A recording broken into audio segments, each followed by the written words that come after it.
हे guys, Right Angle Academy में आपका फिर से स्वागत है। मैं हूं योगेश सूठवाल। आज अपन बात करने वाले हैं यहाँ पे स्ट्रेटजी की, रणनीति की। वो है आपका यूजीसी नेट जेआरएफ जो दिसंबर 2023 का जो एग्जाम होने वाला है उसकी स्ट्रेटजी की अपन यहाँ पे बात करने वाले हैं। पेपर फर्स्ट के बारे में, जो आपका पेपर फर्स्ट है यूजीसी नेट जेआरएफ का, उसका सिलेबस भी अपन देखेंगे। सिलेबस बिल्कुल ब्रीफ में यहाँ पे देखने वाले हैं।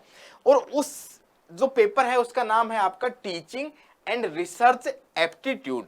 मतलब कि जो ये वाला जो पेपर रहता है आपका कॉमन पेपर रहता है, कॉमन पेपर रहता है सभी सब्जेक्ट वाले स्टूडेंट्स के लिए, एस्पिरेंट्स के लिए। ठीक है, अब ये जो पेपर फर्स्ट है आपका, इसमें रहेंगे आपके 50 क्वेश्चंस आपके रहते हैं, लेकिन ये साथ में रहता है आपके 3 आवर्स का। 3 आवर्स का पेपर रहेगा, जिसमें पेपर सेकंड के भी आपके 100 क्वेश्चंस रहेंगे। 50 क्वेश्चंस यहाँ पे हो गए और 100 क्वेश्चंस यहाँ पे। अब ये जो पेपर का नाम है आपका teaching and research aptitude. Teaching मतलब का आपका जो टीचिंग है, जो आपका मतलब असिस्टेंट प्रोफेसर का आपका क्वालिफिकेशन है आपका, तो टीचिंग की स्किल्स आपकी कैसी होनी चाहिए। ठीक है, और उसके बाद में आप पीएचडी करने के बाद में जो रिसर्च है उसका एप्टीट्यूड भी आपके दिमाग में यहाँ पे होना चाहिए। तो इस टीचिंग और रिसर्च एप्टीट्यूड का जो यूनिट्स हैं उसकी मैं बात करने वाला हूं। और 2023 के लिए, इस 2023 के लिए जो स्ट्रेटजी होनी चाहिए, अभी आपका बहुत कम टाइम बचा है, 1 महीना 30 से 35 दिन का जो टाइम बचा है, या 40 दिन मान लो, उसमें बेसिकली करें क्या अपन, बहुत अच्छी स्ट्रेटजी अपने लिए क्या रहे, किस प्रकार से यहाँ पे रिवाइज करें, उसकी अपन बात करने वाले हैं। तो यहाँ पे आप देखेंगे तो यहाँ पे आपकी 10 यूनिट्स हैं। तो टीचिंग एंड रिसर्च एप्टीट्यूड वाला जो पेपर फर्स्ट है आपका, ये पेपर फर्स्ट है आपका, उसकी यहाँ पे 10 यूनिट है। 10 यूनिट कौन कौन सी हैं? यूनिट फर्स्ट है आपकी टीचिंग एप्टीट्यूड, दूसरी है आपका यूनिट नंबर 2 रिसर्च एप्टीट्यूड। ठीक है, 3 नंबर की जो यूनिट है आपका कॉम्प्रिहेंशन या फिर पैसेज वाला पोर्शन यहाँ पे रहेगा। 4 नंबर का है कम्युनिकेशन या फिर संप्रेषण, संचार। 5 नंबर की जो यूनिट है mathematical reasoning and aptitude, mathematics से रिलेटेड यहाँ पे क्वेश्चंस रहेंगे। 6 नंबर की यूनिट है आपकी लॉजिकल रीजनिंग, रीजनिंग वाले क्वेश्चंस रहेंगे आपके। 7 नंबर की जो यूनिट है डीआई, डेटा इंटरप्रिटेशन, डीआई जिसको बोलते हैं, कोई एक टेबल रहेगी, उसके आपको क्वेश्चन सोल्व करने हैं। Unit number 8 information and communication technology, जिसको शॉर्ट में आईसीटी भी यहाँ पे बोलते हैं, information and communication technology. 9th number पे आपका जो यूनिट है पीपल डेवलपमेंट एंड इन्वायरमेंट, इसमें बेसिकली ईवीएस से संबंधित और आपके चारों तरफ घटित क्या हो रहा है, जो इवेंट्स हैं उसके बारे में यहाँ पे क्वेश्चंस पूछते हैं। और यूनिट नंबर 10 है आपकी हायर एजुकेशन सिस्टम से संबंधित। ये आपकी 10 यूनिट है पेपर फर्स्ट की, जिसमें टोटल आपके आने हैं 50 क्वेश्चंस। अब 50 क्वेश्चन आपके 150 क्वेश्चंस में आप देखें तो 33% अपना पार्ट यहाँ पे अदा करता है, मतलब 1/3 पार्ट हो गया आपका पूरे यूजीसी नेट जेआरएफ के पेपर का। बाकी जो 66.66% हो गया आपका, वो हो गया आपका सब्जेक्ट रिलेटेड पेपर सेकंड, जो आपका स्पेसिफिक रहता है, अलग अलग सब्जेक्ट के अलग अलग रहेंगे, लेकिन पेपर फर्स्ट आपका सबका कॉमन रहेगा। अब मैं बात करने वाला हूं ये जो 10 यूनिट है, 10 यूनिट है, इनका अलग अलग यहाँ पे सिलेबस है। कोई भी यूनिट यहाँ पे बहुत बड़ी नहीं है, या फिर ऐसा नहीं है कि बहुत लेंथी हो, इसको कवर नहीं किया जा सकता। लेकिन कोई भी एस्पिरेंट रहेगा जो तैयारी करेगा यूजीसी नेट जेआरएफ की, वो कोई मास्टर डिग्री करेगा और वही उसका पेपर सेकंड रहेगा, तो उसका पेपर जो सेकंड है वो तो अपना स्ट्रॉन्ग होल्ड उसका वहां पे रहता है। लेकिन इग्नोरेंस कहां पे आती है? आपकी पेपर फर्स्ट की जगह आपकी इग्नोरेंस आ जाती है। और इतनी सारी यहाँ पे आपको यूनिट देखने को मिलती है। ह्यूमैनिटीज वालों की प्रॉब्लम ये रहती है मैथमेटिक्स है, लॉजिकल रीजनिंग है, और डीआई हम सोल्व कैसे करेंगे। कुछ लोगों की प्रॉब्लम ये रहती है कि हमने अभी तक तो रिसर्च किया ही नहीं, तो रिसर्च एप्टीट्यूड हम कैसे सोल्व करेंगे, क्वेश्चंस कैसे सोल्व करेंगे। टीचिंग भी हमने अभी करवाई नहीं, तो टीचिंग कैसे रहेंगे। और बाकी जो यूनिट्स हैं वो आपकी एक लेमैन जैसे मतलब कॉमन वाली यूनिट्स हैं। तो मैं इसकी आज एक बहुत ही यहाँ पे फॉर्मूला यहाँ पे इजाद किया है मैंने अपने एनालिसिस से। वो फॉर्मूला है आपका 253। ये जो 10 यूनिट है आपकी, इन यूनिट्स को मैंने यहाँ पे 253 मतलब कि एक फॉर्मूला यहाँ पे अपन ने बनाया है, उस फॉर्मूले के हिसाब से अगर आप स्ट्रेटजी बनाएंगे, रणनीति बनाएंगे बाकी हुए टाइम में, या फिर जून 2024 की बात करें, नेक्स्ट वाले एग्जाम की बात करें, तो हमेशा के लिए ये वाला फॉर्मूला आपको काम आएगा और इसी स्ट्रेटजी के साथ में आप अपना रणनीति बना सकते हैं, अपनी स्ट्रेटजी बना सकते हैं। ये मेरा खुद का एनालिटिक्स है उसी हिसाब से, और ये पर्सन टू पर्सन डिपेंड कर सकता है, लेकिन ओवरऑल आप देखेंगे। अब इसको सुने पहले ध्यान से, इस वीडियो को आप अंत तक जरूर देखें क्योंकि इसमें बहुत अच्छा स्ट्रेटजी यहाँ पे आज डिस्कस होने वाला है। बात मैं ये करूं कि यहाँ पे जो फर्स्ट और सेकंड जो यूनिट है, टीचिंग एंड रिसर्च एप्टीट्यूड, जिसका पेपर का भी नाम है, तो यहाँ पे इस यूनिट से अभी जो ट्रेंड है उसमें 15 से 17 क्वेश्चंस यहाँ पे आते हैं। पहले ऐसे होता था, हर यूनिट से यहाँ पे 5 क्वेश्चन पूछे जाते थे, लेकिन अभी ट्रेंड ये है कि इन दोनों यूनिट से यहाँ पे 15 से 17 18 क्वेश्चन तक, यहाँ पे 18 क्वेश्चन तक पूछे जाते हैं। आई बात समझ में? तो दो यूनिट यहाँ पे अगर इनको मैं निकाल दूं, इन दोनों यूनिट्स को लोग कई बार बोलते हैं कि ये थोड़ी टफ यूनिट भी है, मतलब कि थोड़ा इनका सिलेबस भी थोड़ा सा मतलब वास्ट है, ज्यादा नहीं है, थोड़ा सा इनका सिलेबस यहाँ पे वास्ट है। तो इस 253 फॉर्मूला में, ये तो 253 फॉर्मूला में जो 2 है आपकी, तो ये वाली दो यूनिट है आपकी टीचिंग एंड रिसर्च एप्टीट्यूड यहाँ पे।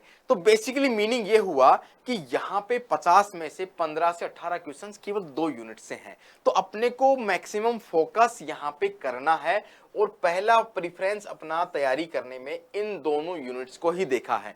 253 पहला प्रेफरेंस ये, सेकंड ये और थर्ड ये यहाँ पे, ठीक है। वो इनका मैं रीजन बताऊंगा कि सेकंड और थर्ड पे यहाँ पे ये क्यों है। दूसरी बात करें अपन सेकंड प्रेफरेंस की, तो यहाँ पे कुछ यूनिट ऐसी हैं, एक तो हो गया जैसे कॉम्प्रिहेंशन, थर्ड यूनिट, कम्युनिकेशन, दो यूनिट यहाँ पे ये हो गई, ठीक है। Mathematical logical reasoning, data interpretation, इनको आप एक बार के लिए छोड़ दें। फिर आपकी है आईसीटी, फिर है people development and environment EVS, और हायर एजुकेशन। तीन यूनिट आपकी ये हो गई, ठीक है। अगर इनको मैं अलग कलर से यहाँ पे दिखाऊं, ये देखो येलो कलर वाली 3 यूनिट आपकी ये हो गई, 3 यूनिट यहाँ आपकी यहाँ पे ये हो गई, और 2 यूनिट यहाँ पे ये हो गई, 2 यूनिट आपकी ये हो गई, 2 यूनिट ये और 3 यूनिट ये, तो कुल मिला के ये यूनिट हो गई आपकी 5। तो 5 यूनिट ये है आपकी comprehension, communication, ICT, people development, environment और हायर एजुकेशन। इन यूनिट से आपके लगभग 5 क्वेश्चंस यहाँ पे पूछे जाते हैं इन यूनिट से। किसी में यहाँ पे आजकल ट्रेंड ऐसा हो गया कि 2 3 भी रख देते हैं, 4 भी रख देते हैं, लगभग लेकिन 5। तो इन दोनों का अपन टोटल करेंगे तो आपका यहाँ पे ये जो तीनों यूनिट्स हैं लगभग आपके 18 से 20, मतलब 18 20 या फिर 22 तक क्वेश्चन आपके यहाँ पे पूछे जाएंगे इन 5 यूनिट से। समझ में आ रही है बात? इन 5 यूनिट की अपन बात कर रहे हैं, तो यहाँ पे इन 5 यूनिट की बेसिकली कॉम्प्रिहेंशन का कोई यहाँ पे सिलेबस नहीं है, एक पैसेज आएगा उस पे बेस्ड क्वेश्चंस होते हैं। कम्युनिकेशन का भी छोटा सा सिलेबस है, कम्युनिकेशन कैसे ऑर्गेनाइजेशन सेटअप में कम्युनिकेशन संचार कैसे किया जाए, ठीक है। स्टूडेंट्स के क्लासरूम में मैंने ये वाला वीडियो भी बनाया हुआ है कि कम्युनिकेशन पे आपकी पीवाईक्यू सीरीज है, वहां पे भी आप जाके देख सकते हैं। सभी यूनिट्स की मैंने यहाँ पे पीवाईक्यू की सीरीज बताई हुई है, और हर यूनिट में मैंने उस यूनिट के इंपॉर्टेंट टॉपिक भी और उनको सोल्व करने की तरीका और स्ट्रेटजी अलग अलग यूनिट की भी यहाँ पे डिस्कस की हुई है। लेकिन आज मैं ओवरऑल बताने वाला हूं कि दो यूनिट तो आपकी ये हो गई टीचिंग रिसर्च एप्टीट्यूड, जिसपे आपका पहला प्रेफरेंस रहेगा, पहला प्रेफरेंस आपका इस यूनिट पे रहेगा, मतलब कि दोनों यूनिट्स पे। दूसरा प्रेफरेंस आपका रहेगा किस पे? इन 5 यूनिट्स पे, comprehension, communication, ICT, people development, environment और हायर एजुकेशन। इन सभी 5 यूनिट्स का सिलेबस बहुत कम है। यहाँ पे सिलेबस यहाँ पे देखेंगे काफी कम सिलेबस है, और आसानी से यहाँ क्वेश्चंस भी सोल्व हो जाते हैं, और काफी क्वेश्चंस 5 यूनिट के, सिलेबस कम है, क्वेश्चंस भी अच्छे हैं और इजी है, टफ नहीं है। थोड़ा सा मेमोराइज करेंगे तो अपना आराम से हो जाएगा, आराम से आपका हो सकता है। एक चीज मैं यहाँ पे बीच में और बता दूं कि अभी तक ये 2 और 5 यूनिट अपन ने बात की है, इन 5 और 2 7 यूनिट का आप शॉर्ट नोट्स बना लें, अभी से बनाना शुरू कर दें, दिसंबर वाले एग्जाम के लिए भी और नेक्स्ट वाले एग्जाम के लिए भी शॉर्ट नोट्स, मतलब 1 से 2-3 पेज में शॉर्ट नोट्स बना लें, ताकि आपको लास्ट टाइम में रिवाइज हो जाएगा। जैसे आईसीटी की अपन बात करें, इंफॉर्मेशन कम्युनिकेशन टेक्नोलॉजी की, तो उसमें आपकी पूछी जाती है एक्रोनिम्स, मतलब कि शॉर्ट फॉर्म पूछी जाती है। आईसीटी की फुल फॉर्म क्या है, आर्टिफिशियल इंटेलिजेंस की फुल फॉर्म क्या है, एआई की फुल फॉर्म क्या है, तो उनके शॉर्ट नोट्स भी बना लें। इन्वायरमेंट रिलेटेड कुछ कुछ फॉर्मूलाज हैं, ग्रीन हाउस गैसेज कौन कौन सी हैं, इनके बना लें। हायर एजुकेशन सिस्टम में यूजीसी, एनटीए और यूनिवर्सिटीज कौन कौन सी हैं, इनकी भी यूनिट्स बना लें। एजुकेशन मिनिस्ट्री की साइट विजिट कर लें, तो यहाँ पे आसानी से आपके लगभग 20 क्वेश्चन, लगभग 5 यूनिट से लगभग 20 क्वेश्चन यहाँ पे आपके कवर हो जाएंगे। अपनी बची अभी थर्ड कलर को अगर मैं ग्रीन कलर में ले आऊं तो 3 यूनिट यहाँ पे बच गई है। 3 यूनिट यहाँ पे आपकी थोड़ा कैलकुलेशन वाली या फिर मैथमेटिकल रीजनिंग वाली, mathematical reasoning and aptitude, logical reasoning and DI data interpretation, 3 unit आपकी बच गई। ये लास्ट में मैंने इसलिए रखी थर्ड यूनिट ये वाली, 3 यूनिट ये वाली, ठीक है, ये इसलिए रखी कि ये थोड़ा कैलकुलेशन वाला है, कैलकुलेशन वाला है, रीजनिंग वाला थोड़ा सा पार्ट आता है, इसलिए मैंने इसको थर्ड नंबर पे और थर्ड प्रेफरेंस पे भी इसलिए रखा। पेपर सोल्व करते हुए भी, पेपर सोल्व करते हुए भी थर्ड नंबर पे इसलिए रखा क्योंकि इसमें कैलकुलेशन में कई बार अपन उलझ के बाकी क्वेश्चंस को छोड़ देते हैं। बाकी जो यूनिट्स है उसमें टिक कर देंगे, ये क्वेश्चन हो गया, ठीक है, हो गया, डन डन। इसमें थोड़ा कैलकुलेशन करना पड़ेगा।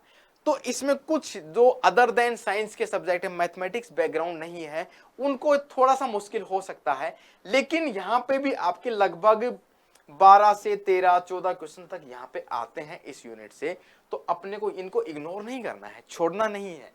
और ये जो डेटा डीआई वाली है, रीजनिंग वाली है, अलग अलग है। इसमें से आप मान लो 14 में से 8-10 क्वेश्चन भी निकाल पाए, 7-8 भी, 50% भी आप क्वेश्चन इसमें से निकाल लिए, 7 क्वेश्चन, तो भी आपके लिए एज है। जो लोग मैथमेटिक्स बैकग्राउंड के हैं उनके लिए तो ये बून है, उनके लिए तो ये मतलब कि बहुत गोल्डन चांस है। तो यहाँ पे आप कवर कर सकते हैं। यही स्ट्रेटजी आपको फॉलो करनी है, ज्यादा बेटर रहेगा। अलग अलग पर्सन टू पर्सन डिपेंड कर सकती है स्ट्रेटजी, लेकिन इसको फॉलो करेंगे तो आप मैक्सिमम स्कोर कर सकते हैं। यहाँ पे टीचिंग और रिसर्च एप्टीट्यूड के क्वेश्चन का पार्ट यहाँ पे ज्यादा हो गया, आई बात समझ में। इसके बाद में यहाँ पे 5 वाली यूनिट, तो ये जो आपका फॉर्मूला यहाँ पे निकल के आया है 253 है आपका, ये फॉर्मूला आपको हमेशा ध्यान रखना है। फर्स्ट प्रेफरेंस, सेकंड और थर्ड प्रेफरेंस के हिसाब से इसको सोल्व करना है। और इनका वेटेज भी मैंने बता दिया, इसका वेटेज यहाँ पे 15 से 17 क्वेश्चन है, यहाँ पे इसका 20 लगभग क्वेश्चन है, 15-17 क्वेश्चन, यहाँ पे 20 क्वेश्चन और यहाँ पे आपके 12 से 14 क्वेश्चन, ये आपके टोटल 50 क्वेश्चन। इस प्रकार से आप अपना स्ट्रेटजी बनाएं, ये स्ट्रेटजी आपको बहुत काम भी आएगी। और जो एक साथ मैं यह भी बता दूं, हर यूनिट के मैंने पीवाईक्यूज मैंने सोल्व करवाए, एक सीरीज चलाई हुई है और डेली शाम को मैं 5 बजे पेपर फर्स्ट के इन टॉपिक्स के साथ में मैं यहाँ पे डेली यहाँ पे मिल रहा हूँ कंटिन्यूस आपको टिल एग्जाम तक। मैं कुछ भी जो कंटेंट अपने से बन पाएगा और बहुत अच्छा कंटेंट यहाँ पे देने की कोशिश करेंगे। यह स्ट्रेटजी आपके लिए फायदेमंद रहेगी या नहीं रहेगी आप कमेंट सेक्शन में बता सकते हैं, ठीक है। कल शाम को मिलते हैं 5 बजे लाइव क्लास में, तब तक के लिए जय हिंद, जय भारत।